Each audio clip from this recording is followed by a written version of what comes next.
মাথাভাঙা কলেজে আগামী ৪ঠা মে যে ভোট গণনা হবে বৃহস্পতিবার বেলা ৩:৩০ নাগাদ তার নিয়মাবলী জানান মাথাভাঙা মহকুমা শাসক সুশোভন মণ্ডল।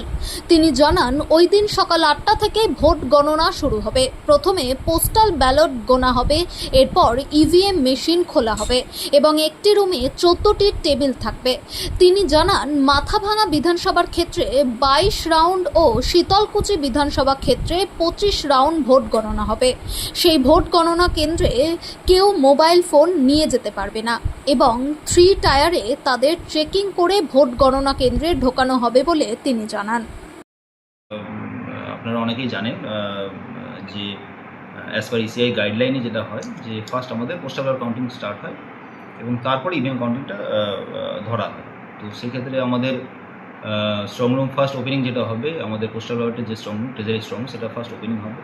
ওপেনিং হওয়ার পরে সেটা চলে যাবে ডাইরেক্টলি আমাদের পোস্টাল ব্যালট কাউন্টিং হলে এবং ঠিক ৮টার সময়, সকাল ৮টায় আমরা পোস্টাল ব্যালট কাউন্টিংটা শুরু করব।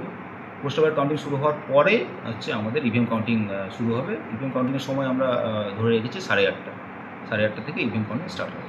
কটি টেবিল এবং কত রাউন্ড হতে পারে?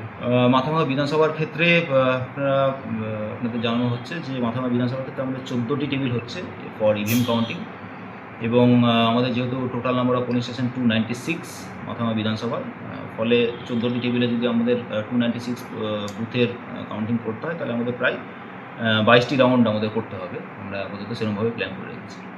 অনেক তো প্রার্থী দেখেছি ব্যালটে, সেই ক্ষেত্রে কাউন্টিং এজেন্টদের ভেতরে প্রবেশ বা গণনা কেন্দ্রে থাকা কতটা কী হবে?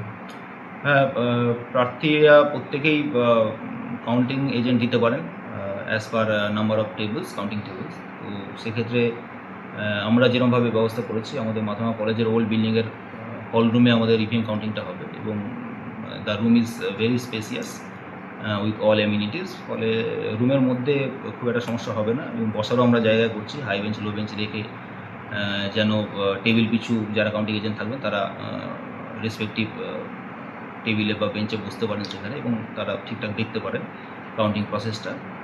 আর রিগার্ডিং এন্ট্রি নিয়ে খুব একটা সমস্যা হবে না, কারণ আমরা 100 মিটার যেটা আউটার মোস্ট কর্ডন, সেখান থেকে আমরা স্যানিটাইজ করে সবাইকে এন্ট্রিতে দেবো। তো তখন থেকেই মানে ফ্রিস্কিং হবে বা মোবাইল ফোন এইসব নিয়ে যারা আসছেন তাদের প্রপার আইডি চেক করে সেরকমভাবে ঢোকা হবে। যেহেতু 3টে টোটাল কর্ডন আছে, প্রত্যেকটা কর্ডনেই কিছু না কিছু চেকিং হয়ে ঢুকবে, ফলে কোনো ভুল ব্যক্তির, ভুল লোকে ঢুকে যাওয়ার কোনো চান্সেস নেই।